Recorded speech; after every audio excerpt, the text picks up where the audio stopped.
It's the weekend. And everyone is calling you, texting you, emailing you, asking if you're going to be at the wedding or the party or the get-together. And as much as you want to say yes, your body is demanding something absolutely different. You're tired. You don't feel well. You're having symptoms. And in that moment, if you're like most people, you probably feel a tremendous amount of pressure to explain yourself to the person that's calling you or inviting you. And it can be difficult to know exactly what to say to them. If you've ever been in this situation, we're going to talk about it today. We're going to have the conversation so that people that are in your life and that you care about can understand what this is like for you. So hang out with me here on Living Chronic Faith. I'm Allison, and we're going to talk about the conversation.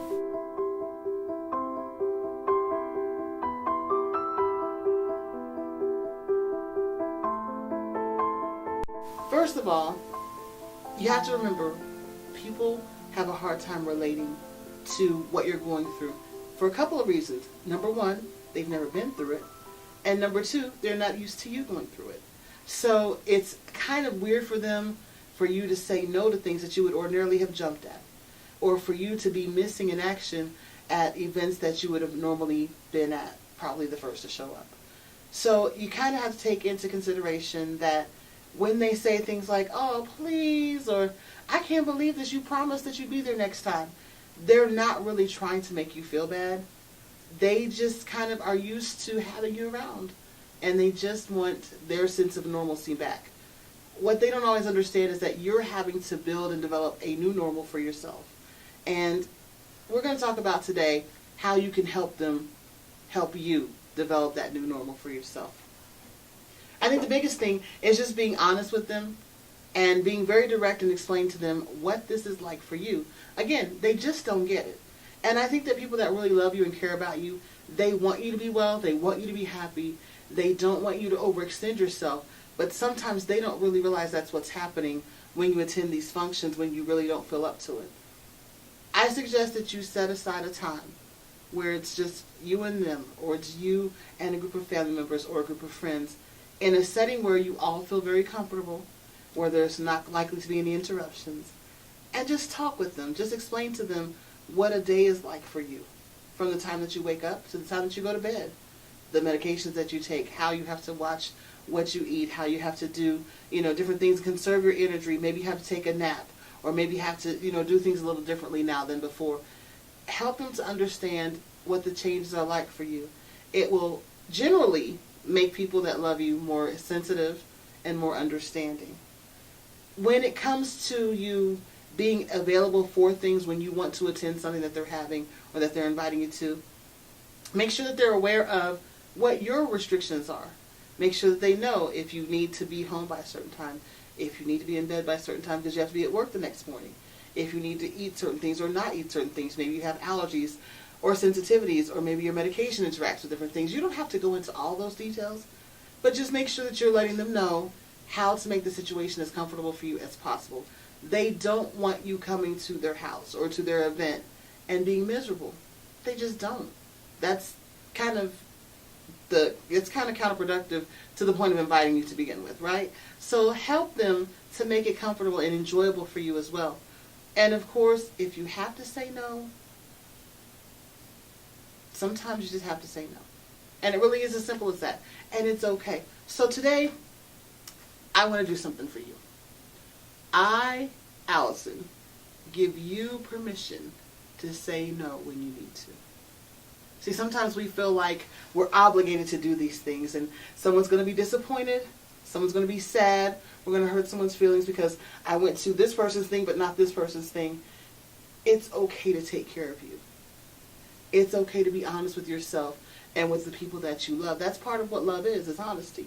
So make sure that you are giving yourself permission. I can do it all day, but you have to give yourself permission to say no when you need to, and to do the things that are going to be best for you so that you can live the life that you're wanting to live.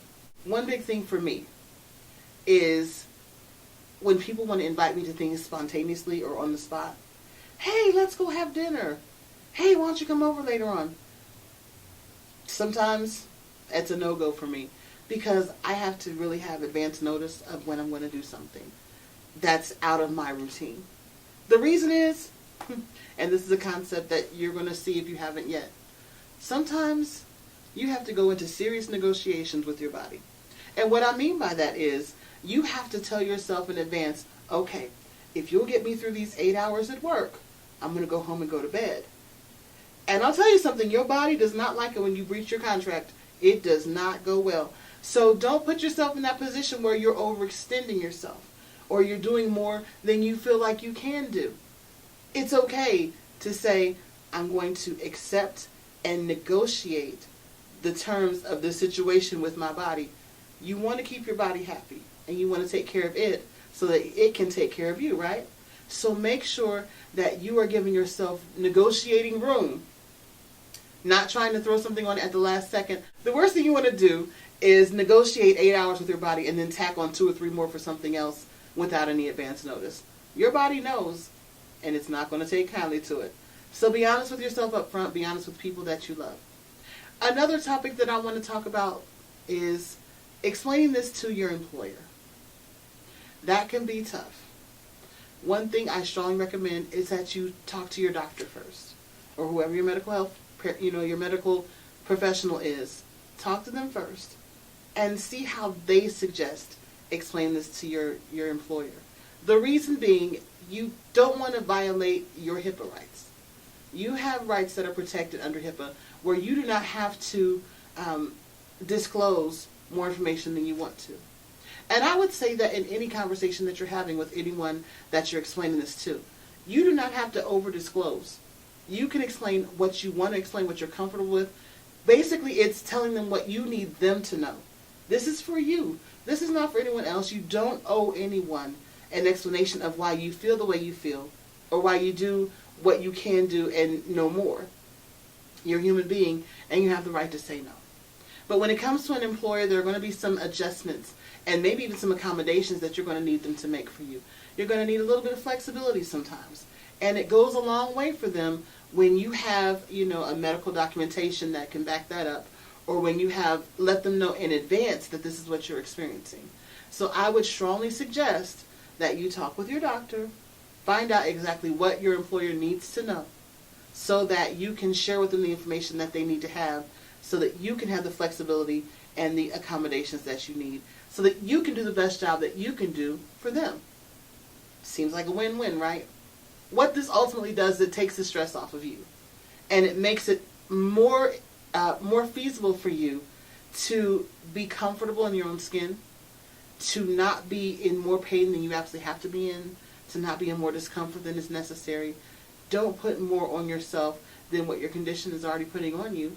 You can actually relax into this and make your life a whole lot better, a whole lot easier, and end up actually a whole lot healthier than you would if you're putting undue stress on yourself. Stress is not good for a chronic condition. It makes everything more difficult, more challenging, and if you can avoid it, I strongly suggest it. And this is one way to avoid adding additional stress to your life. So, again, don't over-disclose. Set a time that is comfortable, where there's no interruptions. Be honest. And when you're talking to your employer, speak to your doctor first about what information that they need to be able to make the accommodations they need to make for you. If you've had an experience with this or you want to just share some information, why don't you hit us up in the comments or on social media? We'd love to talk to you and hear from you.